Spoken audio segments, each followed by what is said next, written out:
नमस्कार दोस्तों, मेरा नाम है Pradeep Chauhan. Hello, sir. This is a video for Siddhinath Gupta, the DGP West Bengal, who is no longer picking up my phone. Sir, I called you as the minute this happened. I'm doing a meeting in my party office inside private premises in my constituency, and a huge mob of BJP workers gathered outside and started pelting eggs and stones and everything through the windows and eggs. And when I came to the window to see what was happening, it even hit me and hurt me through my clothes, as you can see. And the reason I'm putting this out there is that the police, I never came. I called you, you asked me for the location, which I gave.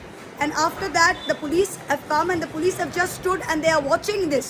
They are watching the fun and they have put the BJP workers on the side. They have not dispersed the mob and they are waiting for me to get into the car, after which the BJP will heckle me, throw eggs. Not that I'm not bothered about all that, but I'm not going to run away from here. Your job, sir, Mr. Gupta, is to disperse the mob. The job of the police is to disperse the mob.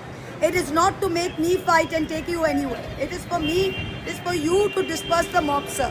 So I hope you see this video and I hope all of India sees this video. You're an IPS officer, you're DGP of a state. Thank you, sir.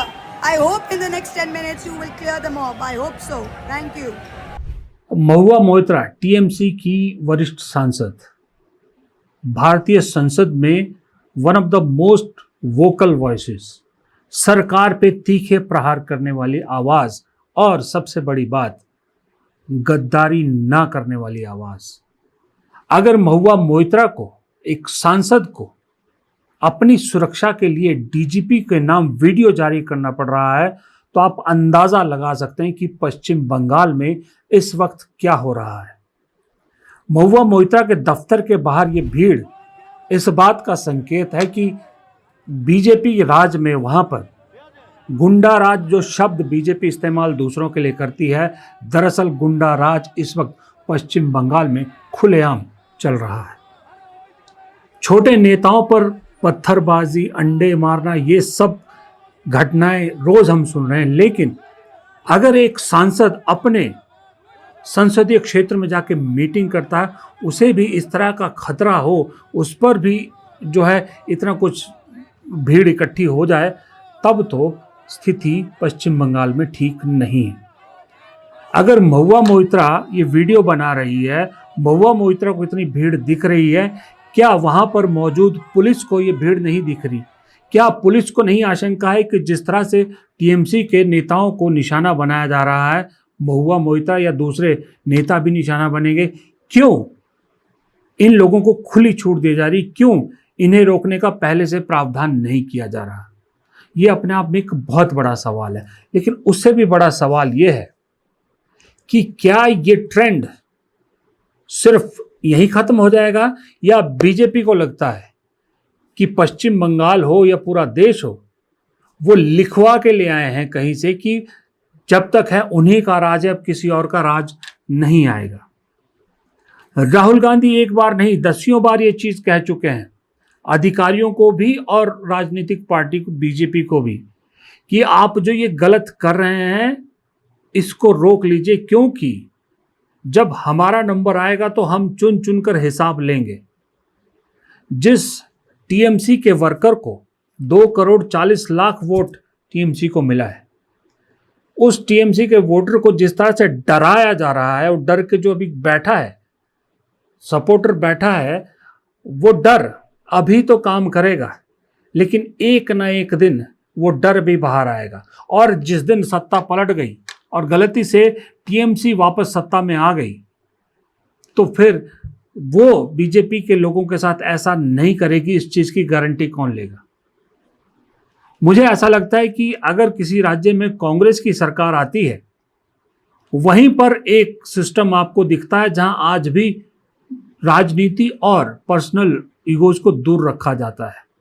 वरना आपको कर्नाटक, केरल, तेलंगाना, हिमाचल में ऐसे scene क्यों नहीं दिखते जहां BJP के कार्यकर्ताओं को, नेताओं को पीटा जा रहा हो, या उन्हें जेल में ठूसा जा रहा हो, या उन पर ईडी, सीबीआई या विजिलेंस डिपार्टमेंट की, लोकल पुलिस की कार्रवाइयां हो रही हो? नहीं, कांग्रेस के डीएनए में आज भी यही है कि राजनीति अलग चीज है। राजनीतिक मुद्दों पर लड़ाई लड़िए, लेकिन राजनीति के बहाने किसी से बदला नहीं लिया जा सकता। राजनीतिक लड़ाई को पर्सनल लड़ाई नहीं बनाया जा सकता।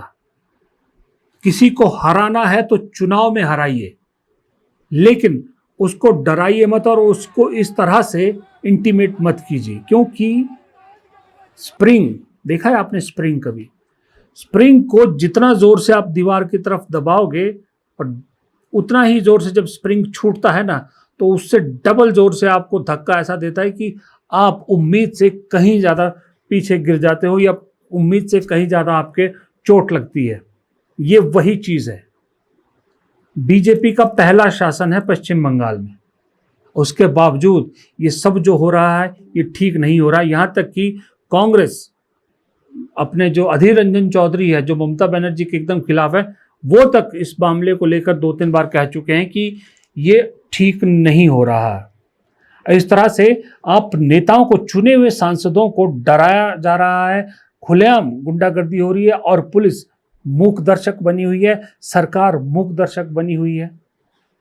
ये कल को कहीं और सत्ता पलटने पर बीजेपी के साथ भी हो सकता है। इसलिए मैं कह रहा हूँ ये गलत ट्रेंड शुरू हो गया है।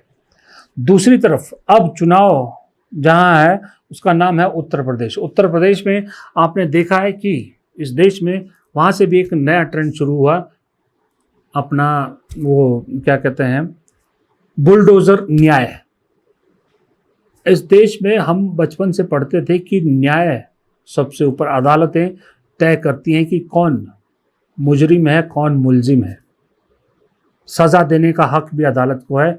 लेकिन उत्तर प्रदेश वो स्टेट थी जहाँ से सीधा बुलडोज़र न्याय की शुरुआत हुई। अगर किया धरा, मान लीजिए किया, अगर सच में किया भी है, बेटे ने या किसी ने किया है, सज़ा माँ बाप को मिल जाती है, घर उनका तोड़ा जाता है। ये प्रथा भी बहुत गलत है। मैं एक बार नहीं कई बार इस चीज़ पर कह चुका हूँ कि बुलडोज़र न्याय की व्यवस्था एकदम लोकतंत्र के खिलाफ है। अब उस उत्तर प्रदेश में ये लोक व्यवस्था कितनी कारगर साबित हुई है, लोगों को पसंद आई है, नहीं आई है, इसका हिसाब किताब चंद महीनों में हो जाएगा। और जो सामने चैलेंजर है अखिलेश यादव, कांग्रेस गठबंधन, समाजवादी कांग्रेस गठबंधन, तो उसके जो चेहरे हैं, अखिलेश यादव, कल उनका 53वां जन्मदिन था। अखिलेश यादव को बहुत बहुत मुबारक। लेकिन वो भी समझ गए हैं अब कांग्रेस की तरह कि अब डर के रहने की ज़रूरत नहीं है, अब खुल के बोलो, हिंदू मुस्लिम सिख ईसाई सब भाई भाई। अब इसी प्रचार से जो है वो लड़ाई लड़ी जा सकती है। कल उनके जन्मदिन के मौके पर केक काटा गया। देखिए स्ट्रेटेजी देखिए, केक काटा गया तो अखिलेश यादव ने बड़ी चालाकी से एक ब्राह्मण के हाथों केक कटवाया और पहला पीस एक मुसलमान के हाथों केक का उन्होंने खाया। एक तरीके से सभी वर्गों को साधने की कोशिश की। और सेंस ऑफ ह्यूमर तो अखिलेश यादव का हम सब जानते हैं। अखिलेश यादव ने कल उनके अयोध्या, क्योंकि अयोध्या इस वक्त चर्चा में है, आपको मालूम है चंदा चोरी के मामले में, तो अयोध्या के सांसद जो हैं अवधेश, वो काला चश्मा पहन के आए, तो उस काले चश्मे को लेकर बड़ी शानदार सी चुटकी अखिलेश यादव ने ली। आइए आइए आइए। तो आंख का ऑपरेशन कराया क्या आपने? ओहो, एक चश्मा हमें भी मिला है, सही। आइए आइए। हैं? नहीं, वैसे एक चीज बता दूं, काला चश्मा बहुत शुभ रहता है। काला चश्मा शुभ रहता है। कोई काला चश्मा लगा के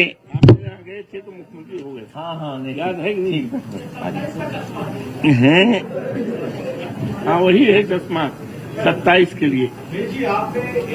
दरअसल राजनीति होनी भी ऐसी चाहिए कि राजनीति को राजनीतिक रहने दो, चटकारे भी लो, व्यंग्य करो, तंज करो, सब कुछ करो। लेकिन ये जो थ्रेटन करने वाला, डराने वाला और लोगों को उकसाने वाली राजनीति है, ये इस देश के लिए ज़्यादा खतरनाक है। और इस उकसाने वाली राजनीति ने बीजेपी को अब तक जितना फ़ायदा करना था कर दिया। अब मैं फ्रेंकली बता रहा हूँ, अब बीजेपी को दिन पर दिन इसका नुकसान हो रहा है, क्योंकि लोग इससे ऊब चुके हैं। लोग देख चुके हैं कि हिंदुत्व के नाम पे हमें क्या चटाया गया। अब ऊपर से चंदा चोरी वाला ये जो मामला हो गया, इसकी वजह से तो लोगों का और विश्वास बीजेपी से उठ गया। और पिछले 6-8 महीने में इस देश में आर्थिक स्तर पर, विदेश नीति के स्तर पर और राजनीतिक स्तर पर जो गंदा खेल खुलेआम हो रहा है, उसके बाद तो अब बीजेपी को ये उम्मीद करना भी बेमानी होना चाहिए कि लोग अभी भी उनके साथ खड़े हैं।